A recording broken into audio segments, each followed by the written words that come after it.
Ilang araw na lamang bago ang Barangay at Sangguniang Kabataan Elections 2023, tuloy-tuloy ang pangangampanya ng mga kandidato. Nagpapakilala at inilalatag ang kani-kanilang plataporma. Sa Barangay Pineda, nag-house to house ang grupo ng Lingkod Kabataan ng Pineda sa pangunguna ng SK Chairman Aspirant na si Mark Ryan De Leon. Sinabi ni De Leon na handa na sila at ibinahagi ang ilan sa mga pangunahing proyektong nais nilang gawin kung sakaling maluklok sa pwesto. Kami nga po pala ang Lingkod Kabataan. Ako po si Mark Ryan De Leon at kasama ko po ang aking mga kagawad. Ang nasa kanan ko po si Mika De Leon at ang nasa aking kaliwa po ay si Rashid Dumpit. At sa likod ko naman po si Jericho Alteria at si Carl Ignacio at pati na rin po si Paolo Abella. Kasama ko rin po si Jean Rain Casela na nasa eskwelahan lang po ngayon at si Edward Aro na nasa trabaho po. Sa unang araw na pangangampanya talagang naramdaman po namin talaga yung pagod.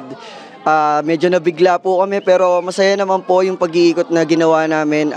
Nakapag-halubilo kami sa mga kabataan ng Barangay Pineda at ganoon na rin nagpakilala, nakipagkwentuhan. Para sa akin po, dapat po nilang ihalal ang Lingkod Kabataan kasi meron po kaming tinatawag na 8-point program kung saan mapapalawak po rito yung mga programa na napapanahon o tungkol sa mga isyu na pinagdadaanan ng Barangay Pineda ngayon. Tulad na lang po yung programa namin sa pagkakaroon na o pagbibigay ng oportunidad sa mga kabataan na makapagtrabaho, kung saan po ang gusto namin mangyari ay magkaroon ng MOA na tinatawag o makapagsulong ng Memorandum of Agreement sa loob ng aming barangay at kasama na rin ang mga private companies para po magkaroon ng trabaho ang mga kapwa namin kabataan dahil naniniwala po kami na pag nagawa namin ito, makakatulong kami sa mga kapwa namin kabataan na magkaroon sila ng trabaho sa pamamagitan po namin kahit hindi po kami mismo ang magbigay ng trabaho sa kanila. I-connect namin sila sa mga private companies na nasa loob ng aming barangay.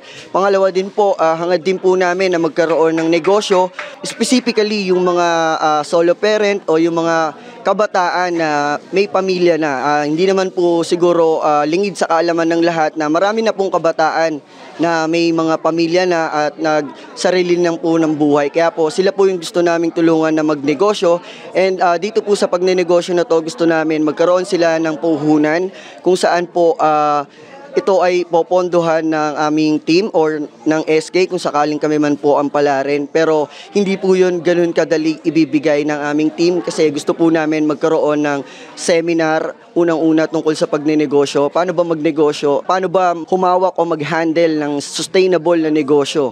Magkakaroon din kami ng training na tinatawag para masala yung mga tao na deserving para dun sa tinatawag natin na puhunan. And pangatlo, sa mga bata naman, sa future generations ng aming mga kabarangay, gusto namin gawin is magbigay ng libreng tutoring program para po sa tawag dito, magbigay ng libreng tutoring program para po sa mga kabataan or mga bata na nag-aaral sa Pineda Elementary School po exclusively dahil po alam naman po natin hindi lingid sa kalaman ng lahat na meron po dyan mga bata na PWD na madalas hindi nakakapasok sa klase and sila po yung gusto nating tulungan. Ganon din po yung mga normal na bata na napapaliban sa klase na hindi natin alam yung dahilan.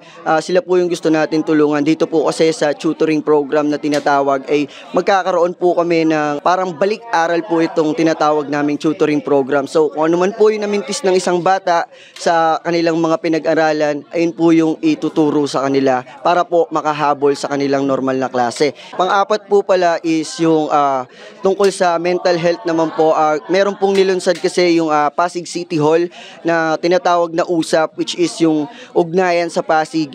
Yung programa po namin about sa mental health, gusto naming i-connect doon. Kaya po, gumawa po kami ng programa na tinatawag na Lapit, kung saan po tutulungan namin sila or i-assist po namin sila para makapag sangguni sila sa mga professional na psychiatrist tungkol sa kanilang mga pinagdadaanan, something like anxiety, depression, yung mga ganyan. Siyempre, dito sa Pineda, alam naman natin na mayroong mga batang ganon or may mga kabataan na may pinagdadaanan. Ito po ay hakbang namin para maiwasan din yung tinatawag natin na suicide. And panglima naman po, ang aming advocacy is on environment. Meron po kami tinatawag na advocacy against plastic pollution. Meron po kasi dito sa amin sa Barangay Pineda na existing na MRF na tinatawag yung Material Recovery Facility. Ito po yung iniipon yung mga bote na plastic. Ayun po yung gusto naming gawin. Para po maging part doon, gusto namin maglagay ng mga tinatawag naming trash ball, kung saan yung mga plastic bottles isushoot natin doon para maipon natin, and then yung mga plastic bottle na yon, pag naging ibebenta natin para maging pondo, yun po yung magiging pondo ng mga kabataan sa bawat purok. Dahil bawat purok po, lalagyan namin ng tinatawag na trash ball po. Pang-anim naman po gusto namin is yung programa namin sa Out of School Youth, kung saan po una gusto namin hikayatin sila na mag-aral o magbalik eskwela. Meron po tayong tinatawag sa ating mga sangay ng gobyerno na ALS and TESDA.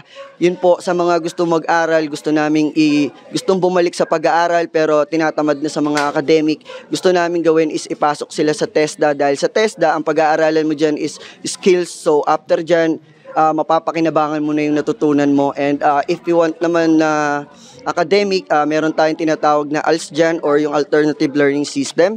And ang commitment naman po ng aking team about dyan is sa TESDA po, yung mga tinatawag na requirements or kung ano yung mga kailangan nila na magiging materials nila is susuportahan po ng aming team or popondohan din po para maibigay sa mga kabataan ng Barangay Pineda. And pampito po, tungkol naman po sa gender equality, una po gusto namin magkaroon ng pantay-pantay na pagtrato sa mga LGBT community, magbigay ng mga programa sa kanila or seminar tungkol po sa ating sexuality or sa HIV, yung mga sakit po na nag-e-exist sa mga LGBT, and yun po, para din po tulungan sila at para patunayan na pantay-pantay yung pagtrato namin sa kanila sa lahat po ng programa na ilalabas ng Lingkod Kabataan ay maaari pong mapakinabangan ng LGBT community. Pangwalo po is yung programa namin syempre about sa sports. Unang-una gusto namin magkaroon ng tinatawag na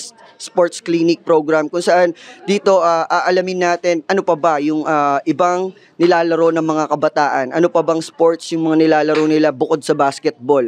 Dito aalamin natin yung iba't ibang klase ng sports. Isusulat namin yan or i-data namin yan para malaman namin, para alam din namin kung paano natin sila tututukan. Pagdating naman po sa, syempre hindi naman pwedeng hindi natin pag-usapan yung tinatawag na basketball, kasi ayan po talaga yung hilig ng Pineda.